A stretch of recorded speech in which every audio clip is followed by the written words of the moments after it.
Hei, saya ingin berbagi tentang hal penting untuk pernikahan Anda hari ini.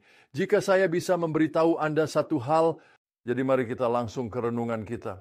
Dalam kitab Yakobus di bab 4, dia menulis tentang pertengkaran dan perpecahan serta semua masalah di antara umat Tuhan.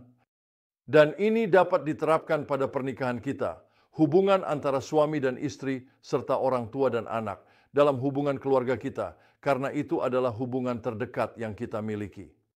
Apa penyebab pertengkaran ini? Dia berbicara tentang pertempuran di dalam. Itu pertempuran antara daging dan roh.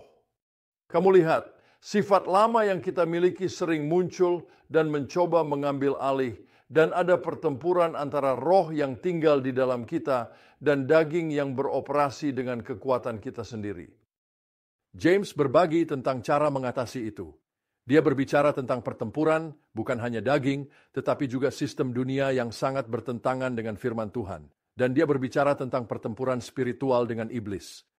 Tetapi dia mengatakan bahwa kemenangan atas ketiganya dimulai dengan kerendahan hati. Kerendahan hati adalah senjata yang akan melucuti setiap kekuatan yang diatur melawan kita, baik itu daging kita, dunia, atau iblis. Dan jadi dia berkata, apa yang dia katakan adalah merendahkan diri karena Tuhan menentang orang yang sombong, tetapi dia memberikan kasih karunia kepada orang yang rendah hati.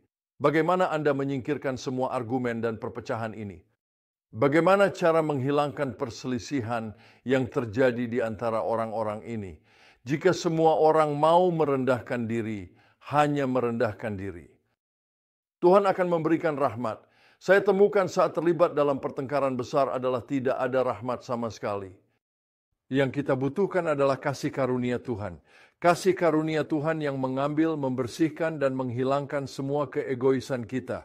Kasih karunia Tuhan yang memungkinkan kita bertumbuh dan mencintai orang-orang yang tidak terlalu dicintai. Ini adalah anugerah Tuhan. Tapi dari mana anugerah itu berasal?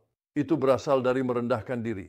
Dan dia berkata, rendahkanlah dirimu di bawah tangan Tuhan yang kuat, karena Tuhan menentang orang yang sombong, tetapi dia memberikan anugerah kepada orang yang rendah hati. Jadi jika Anda ingin mengatasi perpecahan dalam pernikahan Anda dengan baik, suami dan istri, keduanya perlu merendahkan diri dengan sepenuh hati.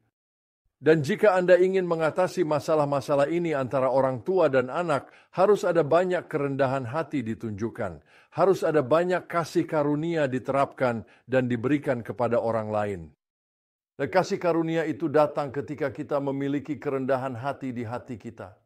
Jadi jika Anda ingin meraih kemenangan, bersatulah dalam semangat persatuan dan cinta Yesus Kristus, rendahkanlah diri Anda.